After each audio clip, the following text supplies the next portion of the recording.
बिस्मिल्लाहिर्रहमानिर्रहीम बिस्मिल्लाहिर्रहमानिर्रहीम अस्सलाम वालेकुम डियर स्टूडेंट्स। उम्मीद करते हैं कि आप सब खैर आफियत से होंगे। ये स्टूडेंट्स, जैसा कि आप जानते हैं कि हमारी जो डिस्कशन है वो philosophy according to PU outline पर जारी है, जिसमें इससे पहले लेक्चर में मैंने आपको व्हाट इज़ फ़िलोसफी के बारे में बताया था कि फ़िलोसफी ऑफ साइंस क्या है। आज हम डिस्कस करेंगे, बहुत इंपॉर्टेंट टॉपिक है, इंडक्शन एंड डिडक्शन को। आपके बुक में सिर्फ इंडक्शन दिया गया है, लेकिन अगर इंडक्शन दिया गया है तो ऑटोमेटिकली बात है वो आपसे डिडक्शन के बारे में भी पूछ सकता है, और ये बहुत इंपॉर्टेंट क्वेश्चन है। इंडक्शन इंडक्शन किसे कहते हैं स्टूडेंट्स? इंडक्शन मीन्स ऐसी थेरीज को कहते हैं कि जिनके ऊपर आप रिपीटेडली कोई फिनोमिना ऑब्जर्व करते हो अपनी रोज़मर्रा ज़िंदगी में, तो आप उसके ऊपर एक कंक्लूजन बना देते हो कि ये ऐसा होता है। जैसे देखिए, अब दुनिया के सारे कौवे क्या हैं, वो काले हैं। अभी तक आपने जितने भी कौवे देखे हैं तो वो काले ही हैं, अभी तक किसी ने वाइट कौवा नहीं देखा। तो वो सब मतलब दुनिया के सारे कौवे क्या हैं, काले हैं। तो उस ऑब्जर्वेशन पे अगर आप कोई थ्योरी बनाते हैं तो इसको क्या कहते हैं, ये इंडक्शन बेस्ड थ्योरी है। अब देखिए, सन हमेशा उसमें सन सेट मतलब देखिए ना, sun rise in the east, हमेशा ईस्ट से निकलता है। तो इसका क्या मतलब है, ये अब रिपीटेड फिनोमिना ना, हमने इसको रोज रोज ऑब्जर्व किया तो हमने इसकी एक थ्योरी बना दिया है कि sun always rises in the east. तो ये किसकी एग्जांपल है, ये इंडक्शन की एग्जांपल है। आइए अब इसको हम डिटेल से पढ़ते हैं। Induction is a method of reasoning in which general conclusions are drawn from the specific observations or examples. In this method, patterns are observed from repeated experiences. कहाँ से ऑब्जर्व किए जाते हैं? रिपीटेडली, जो फिनोमिना रिपीटेडली होते हैं, रोजमर्रा जिंदगी में रिपीट होते हैं रोज बाय रोज। एंड अ जनरल कंक्लूजन और अ थ्योरी इज फॉर्म्ड। फिर क्या होता है, जब हम उनको बार बार ऑब्जर्व करते हैं तो हम क्या करते हैं कि एक जनरल कंक्लूजन बनाते हैं, और theory is formed based on the those observations. The philosophical induction does not give absolute certainty. Instead, it provides probable knowledge. Certainty नहीं देती, प्रोबेबल ये जो इंडक्शन मेथड है ना, ये हमें सर्टेनिटी नहीं प्रोवाइड करता कि अगर ये आज हो रहा है तो कल भी ऐसा होगा ही होगा। ये सर्टेनिटी नहीं देता, ये प्रोबेबिलिटी देता है कि देखें, अगर आपने अभी तक ऑब्जर्व किया है ना कि दुनिया के सारे कौवे काले हैं, तो ये प्रोबेबिलिटी देगा कि हो सकता है कि आप जो नेक्स्ट कौवा देखें वो भी काला ही हो। ये सर्टेनिटी के साथ नहीं कहता कि मैं श्योर हूँ। इंडक्शन मेथड बिल्कुल सर्टेनिटी प्रोवाइड नहीं करता। वो कहता है अगर आप देख रहे हैं कि दुनिया के सारे कौवे काले हैं, तो इसका मतलब ये नहीं है कि अगर आप कल भी जो कौवे देखें हो सकता वो प्रोबेबिलिटी है कि वो काला हो सकता है वो किसी और कलर का हो। तो ये क्या करती है, हमें सर्टेनिटी प्रोवाइड नहीं करती है, हमें क्या प्रोवाइड करती है, प्रोबेबिलिटी प्रोवाइड करती है किसी भी फैक्ट के बारे में। This method is specifically important in philosophy of science where general laws are formulated from observe phenomena. कहाँ से जनरल लॉज कैसे बनाए जाते हैं? ऑब्जर्विंग फिनोमिना से, मतलब एक फिनोमिना को रिपीटेडली ऑब्जर्व करके उससे क्या करते हैं, एक जनरल लॉ बनाया जाता है। आगे की एग्जांपल डिस्कस करते हैं। If a student observe that iron, copper and aluminium are all expand when heated. अगर एक स्टूडेंट है वो कहता है, ऑब्जर्व करता है कि अगर ये तीनों मेटल्स को जब हम हीट करते हैं तो ये एक्सपैंड है, मीन्स पिघलते हैं। They may be concluded that all metals expand when heated. अब देखो, उसने तीन मेटल्स को मतलब हीट किया, तीनों मेटल पिघल गए, तो उसने मतलब तीनों उसने ऑब्जर्वेशन की ना, रिपीटेडली ऑब्जर्वेशन की, तीनों को बार बार हीट किया और वो तीनों पिघले हैं। तो उसने एक जनरल कंक्लूजन क्या बनाई है, they may concluded that all metals expand when heated. Similarly, observing that sun rise in the east every day and concluding that the sun always rises in the east.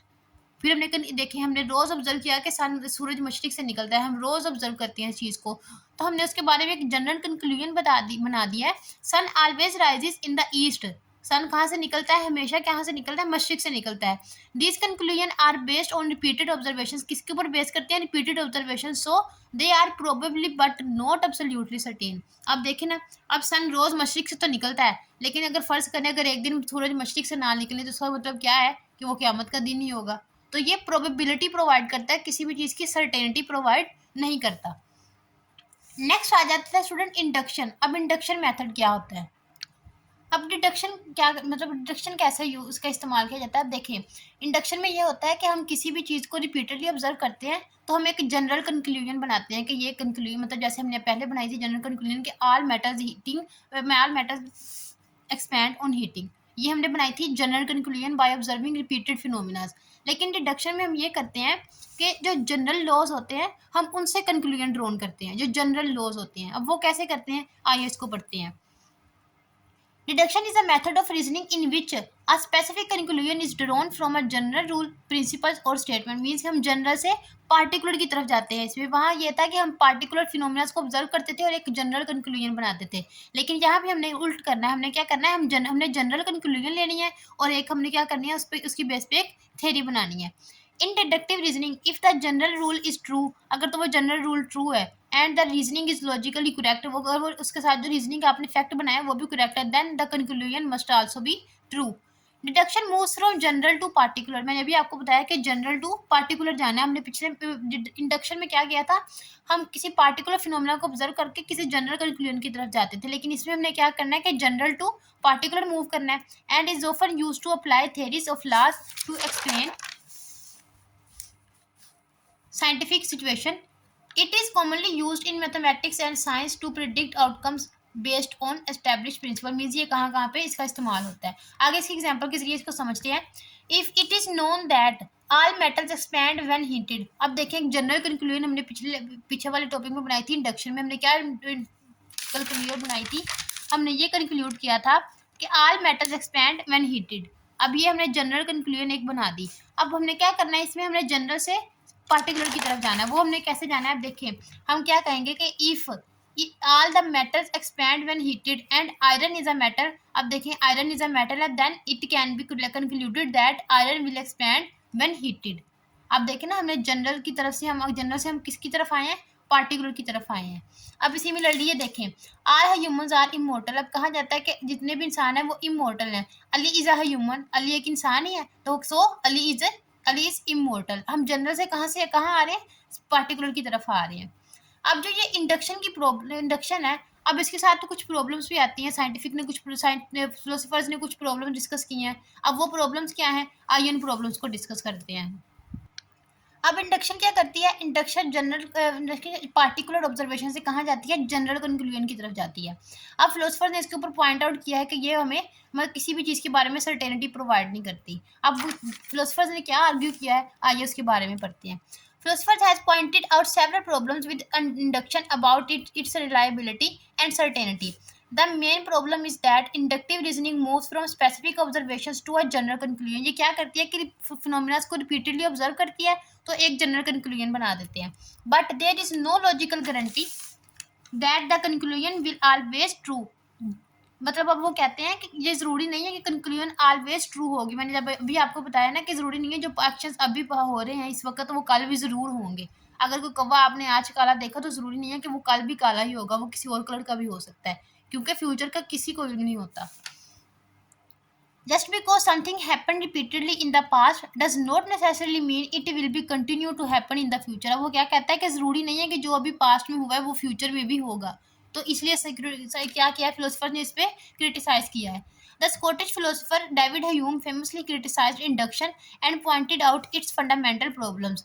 According to Hume induction involves reasoning from particular observation, मतलब induction कहाँ से move करती है, particular to general observation की तरफ। अब वो examples हम उसको इलस्ट्रेट करते हैं। Observing that the sun has risen every day and concluded that it will rise tomorrow, Hume argued that this reason is not logically certain. अब वो कहते हैं अगर आप रोज ये ऑब्जर्व करते हैं कि सूरज मशरिक से निकलता है तो ये सर्टेनिटी कोई भी श्योरिटी प्रोवाइड नहीं करता कि कल भी सूरज मशरिक से ही निकलेगा, because there is no necessary connection between past and future events. Just because something has happened repeatedly in the past does not guarantee it will be happen in future। अब Hume क्या कहते हैं, वो कहते हैं कि ज़रूरी नहीं है कि अगर एक चीज़ बार बार आपके पास्ट एक्शन में हुई है तो ज़रूरी नहीं है कि वो फ्यूचर में भी वैसा ही होगा। Thus, Hume concluded that inductive reasoning is based on habits, custom or psychological expectations, not on the logical certainty. Means ये लॉजिकल सर्टेनिटी पे डिपेंड नहीं करती है, किस पे डिपेंड करती है, कस्टम पे, हैबिट्स पे। हैबिट्स का क्या मतलब होता है, एक चीज़ को बार बार करना। मीन्स ये रिपीटेड फिनोमिना पे डिपेंड करती है। तो इसलिए ह्यूम ने क्या किया है, इसको आर्ग्यू किया है कि ये हमें किसी भी चीज़ के बारे में सर्टेनिटी प्रोवाइड नहीं करती है। क्या प्रोवाइड करती है, प्रोबेबिलिटी प्रोवाइड करती है। स्टूडेंट्स आज के लेक्चर में यही तक था। इंशाल्लाह नेक्स्ट लेक्चर में हम कार्ल पॉपर की थ्योरी ऑफ फॉल्सिफिकेशन पढ़ेंगे। तब तक के लिए अल्लाह हाफिज़।